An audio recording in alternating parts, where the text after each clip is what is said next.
Arkadaşlar bu bileklikte şöyle kırmızı renkte 1 metre 50 santim boyunda bir ip keseceğiz.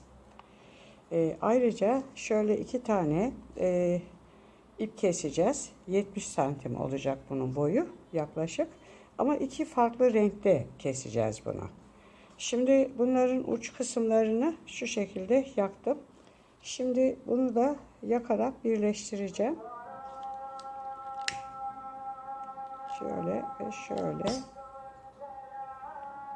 şöyle birleştiriyorum bunları. Bakın 15 santim boyunda bir mesafe ayarladım. Ve buraya şöyle bir düğüm atıyorum. Buraya çünkü bağlama yerini koyacağım. Buraya böyle iğneliyorum. Şimdi şunu bunun altından geçiriyorum. Ve buraya bir örümcek düğüm atacağım. Şunun ikisini birbirine şey yaptığım için arkadaşlar bunu şöyle tutturmam lazım. Yoksa kayıyor. Şöyle. Şimdi bakın buraya ben bir örümcek düğüm yapıyorum. D harfi haline getirdim. Sağdakini üstten, alttan, aradan geçirdim ve yukarıya şöyle sıkıştırdım. Bakın. Şöyle. İkincisini aynı şekilde böyle yapıyorum. Şu vaziyette buraya sıkıştırdım. Bakın. Şimdi arkadaşlar bu modelde önce buraya bir kere bunu yapacağız. Şimdi bu modelde şöyle yapıyoruz. Şunu şöyle alıyorum ve şu vaziyette S harfi haline getiriyorum buna. Sonra bunu alıyorum. Bunun üstünden üstüne koyuyorum. Üstünden şu kırmızının altından geçiriyorum. Şöyle alttan ve şunun içinden geçirip şu vaziyette yukarıya doğru çekiyorum. Şöyle. Şöyle. Şimdi yine aynı şekilde bunu böyle yapıyorum. Bunu da böyle yapıyoruz. Yani bildiğimiz bir S harfi haline getirdik. Bunu bunun üstüne koydum. Ve bunu şu kırmızının altından geçiriyorum. Şöyle şunun içinden geçirip bu şekilde yukarıya doğru takıyorum, sıkıştırıyorum. Böyle.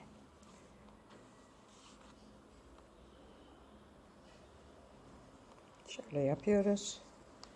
Bunu buradan getiriyorum. Alta sokuyorum. Alttan alıyorum. Sonra şu kırmızının içinden geçirip yukarıya doğru sıkıştırıyorum. Şöyle. Aynı şekilde S harfi haline getirdim. Bakın. Sonra bunu üste aldım. Bu yeşili kırmızının altına koydum. Altından geçirdim. Şöyle. Ve bunu şunun içinden geçirip yukarıya doğru çekiyorum. Arkadaşlar bunu mesela kalın ip olur. Kalın iple bunu bileklik olarak yapabildiğiniz gibi çanta sap olarak da yaparsınız. Kordon olarak yaparsınız. Şöyle S harfi haline getirdim. Bunu üstten kırmızının altından ve kırmızının içinden yukarıya doğru çektim. Bakın. Şöyle. Tamam. Şimdi yine aynı şekilde S harfi haline getirdim. Bunu üstten şu kırmızının altından ve yine şu kırmızının içinden çekip yukarıya doğru sıkıştırdım. Bakın. Yine son defa yapıyorum. Şöyle S harfi haline getirdim kırmızıyı. Şunu şuraya sıkıştırayım yine. Şöyle. S harfi haline getirdim. Yeşili üstüne koydum. Kırmızının altından geçirdim. Kırmızının içinden geçirdim. Ve yukarıya doğru çektim. Bir daha yapıyorum. Şunu S harfi haline getirdim. Şu vaziyette bakın. Bunu üste getirdim. Kırmızının altından ve kırmızının içinden geçirdim ve yukarıya doğru sıkıştırdım. Evet, bu boy benim için yeterli. Şimdi artık kapatıyorum bunu. Kapatmak için ne yaptım? Şurada yaptığım gibi buraya ben bir örümcek yapıyorum. Kapatmak için.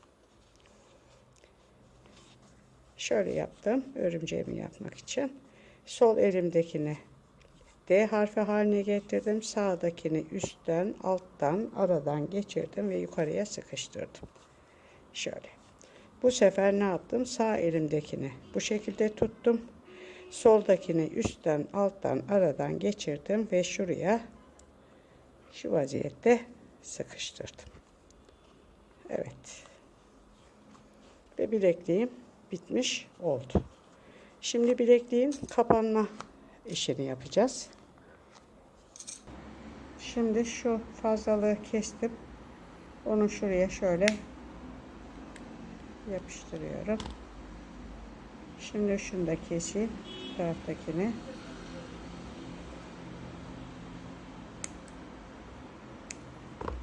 Onu da buraya yapıştırıyorum. Evet. Bakın. Şimdi ben bunu asansörlü yapacağım. Asansörlü yapmak için şu vaziyette tutuyorum ipimi. Bakın şöyle bilekliğimi. Şu vaziyete getiriyorum. Şöyle. Şu benim ipim var ya hani. Onu bunun içinden geçiriyorum. Hani 20 santim olanda. Ve buraya ben şöyle bir düğüm atıyorum. Asansörlü yapacağım arkadaşlar bunu. Şöyle.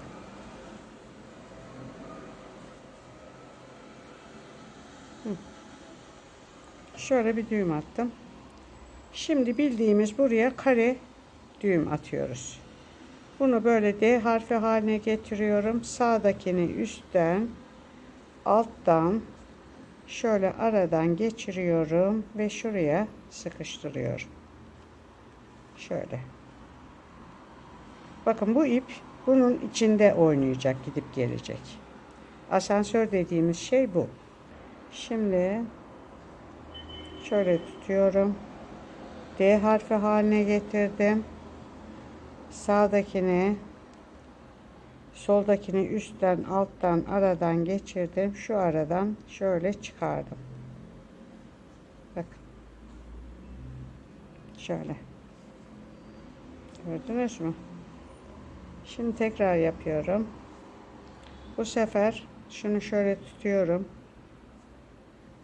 Soldakini D harfi haline getirdim. Sağdakini üstten, alttan, aradan geçirdim ve şuradan çıkarttım. Bu sefer ne yapıyorum? Bu tarafa alıyorum. Şöyle alttan tutuyorum. İki tepsini birden. D harfi haline getirdim. Üstten, alttan, aradan geçirdim ve çıkarttım. Şöyle. Şimdi bir tane daha yapıyorum. Bu sefer sol elimdekini D harfi haline getirdim. Sağdakini üstten, alttan, aradan geçirdim ve şuradan şöyle çıkarttım. Tamam mı arkadaşlar? Ve bunu arkadaşlar şöyle kesiyorsunuz ve buraya yapıştırıyorsunuz. Sonra bunu alıyorsunuz. kesiyorsunuz ve buraya yapıştırıyorsunuz. Bakın.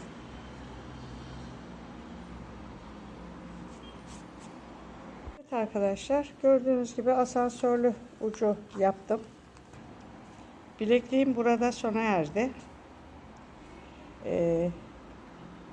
Ve uç kısımlarına da şöyle boncuklar taktım. Evet arkadaşlar, bilekliğim burada sona erdi. 2 renk bilekliğim. Videomu beğenmeyi, kanalıma abone olmayı unutmazsanız sevinirim. Bundan sonraki videolarda görüşmek üzere. Hoşça kalın.